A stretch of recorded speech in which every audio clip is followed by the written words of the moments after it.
Coach Gibson here. We'll go ahead and get started. Coach, please open with a statement. We'll get to questions from the media. Yep. First off, yeah, Saturday was special. It was a special day, not only for me, my family, but this football team. So it was, it meant a lot to us to get that first win, get some confidence moving forward. And, we had a really good practice Sunday, really good practice today. So hopefully that this springboards us into the rest of the season. Coach, what's that do? Just from just watching your kids react afterwards. I mean, all the hard work you put in. I mean, wins obviously make it a lot easier on Sunday, but it just seemed like some emotions came out, and they thought, okay, this is what we're after. Yeah, it was good, and again, when you go back and you watch the film, the way the defense played, they completely dominated the football game. But just again, for all those kids to work, come together, 72 new guys. Brand new staff. It would just, everybody felt a little, felt a lot better. But, again, the biggest goal with this is just making sure our kids have confidence now moving forward that we can do this. And again, I thought Eastern Kentucky was a really good football team. I think they're going to be a playoff team at the FCS level. I'd be shocked if they're not. And, we went out and did what we needed to do and what we were supposed to do. So it felt good. What about this week? Now you go on the road to a place historically it's been tough to play at for Marshall. What's your message to the guys this week and prepare to go on the road? Not even talking about it. We got 72 new guys and a brand new staff. None of us have ever been there, so we're going to prepare, go play a football game. Doesn't matter where we play them, on I-40, 60. It doesn't matter. We're going to show up and go play and do what we need to do. That's our goal. So we have to be focused. We're playing a really good quarterback. This kid could throw the football. But I'm not even bringing that up. I mean, we're not bringing up the past. It has nothing to do with any of us. Speaking of the quarterback, you've got 3 weeks in now. Hopefully you're dialed in on who you might want. You're pretty close to there. There's still some room for competition. Yeah, there's always room for competition. I don't want anybody to ever get comfortable and think that they've arrived and it's their job.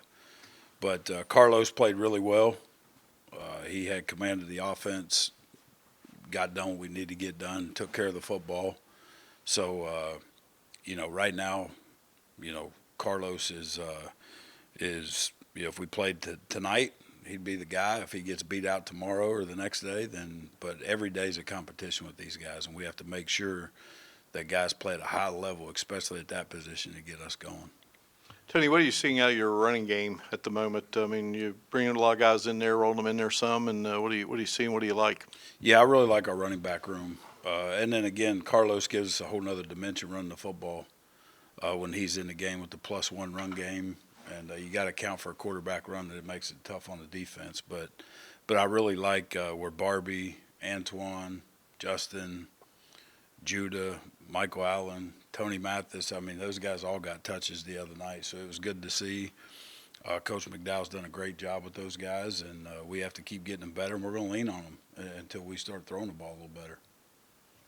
Coach, I want to circle back to the quarterbacks just real quick. 3 different starters in 3 weeks. Talk about the benefit of having each of them have a game to come out and lead the offense to start the game. Yeah, the benefit of it is they're getting experience. They're putting themselves in the moment. I guess the bad experience of it is if you start in 3, that means that, we're still trying to find someone to step up and take that spot. So, but again, it's a work in progress, and we're different with all 3 quarterbacks. We're a little different. Carlos is the best runner. Ja'Kai probably throws it the best, and Zion, he's came in and done some really good things. So, they're just all a little different. You make people prepare for that. So, but again, it's a work in progress, and we just got to keep getting better and better at that position. Looking at Middle Tennessee defensively, start there. What do you see from them? What are they doing well when they're successful? And what's going to be the challenge for you this week? Yeah, I think their interior D-line is really good. They've got some kids up front that are really good players. Their linebackers are good players. They fly around. So, we're going to have our work cut out. It's not going to be easy to run the ball. So does that mean we need to open it up and throw it a little more? We'll see how the game flow is going and make those decisions as they come up. But they're good on defense. You know, they've not given up last week they gave up 13 points early, and then they shut them down in the second half. So they finished the game the right way. And you could tell those kids play hard, and you know, Coach Mason with his defensive background, I mean, he's as good as anybody in the country. So I have a lot of respect for him. Coach, when you watch Carlos run, clearly he's a physical guy. How much does that fire up the offense and the defense, and how much do you cringe a little bit on the sideline when he lowers the boom? Yeah, I tell him all the time, you know, like he'll jump over people and try to run through people. So he's got to, you know, and you don't want to take that competitive fire out of him either. You want to let him be him. But it juices everybody up. I mean, I think one of his first runs, he lowered the boom on a D lineman. I mean, he doesn't care who it is. He's going to try to run through him. But, you know, he's got to, at times, he's never going to be a guy that slides. But, you know, he can avoid some hits, you know, not trying to run over people. So, but I like that about him. I mean, he's a tough, competitive kid and loves to compete. And so, you know, we just have to calm him down at times. You mentioned yesterday just how much more comfortable it's gotten preparation each week. Could you just talk a little bit more about that? What about it is kind of gelled together even further for you? Yeah, everything that we've been doing is a first. You know, the Georgia game was our first road game together. Then we come home the following week. It was our first home game together. So now we're in a little bit of a groove, a little bit of a rhythm. Kids know what to expect. They understand how practice is going to go during game week, how we're going to travel, what we're going to eat, all those things. And everybody says, well, what's the big deal? It is a big deal to kids. So, you know, I think everybody's comfortable now with what we're doing, how we're doing it, and hopefully that will, again, give them more confidence as we move forward. You alluded to Middle Tennessee's quarterback earlier. What's he do? What's he doing that's maybe, you know, making him a challenge this week, and what's around him that makes him successful? Yeah, he's got, I think he's got really good wideouts. He's got some big wideouts, catch the ball really well, and he could pick apart a defense. I mean, the last two drives of the Nevada game, I mean, again, they were down 13-0, get the ball back with 7 minutes, go down, score. They hold him on defense, and he leads them on a game-winning drive at the end. So, you know, he is you could tell he's a smart kid. He checks a lot of plays, it looks like, on his own and gets the protection right and all those things. So, you know, he's athletic enough, too. He can run around a little bit. And again, he's a guy that's going to run to throw it. He can hurt you with his feet when he decides to run. So, you know, he's a good player. And I think he was second in Conference USA last year in passing yards. He threw for over 3,000 yards. So, you know, we're going to have to be on our game. Our secondary is going to have to play really well for us to have a chance to win.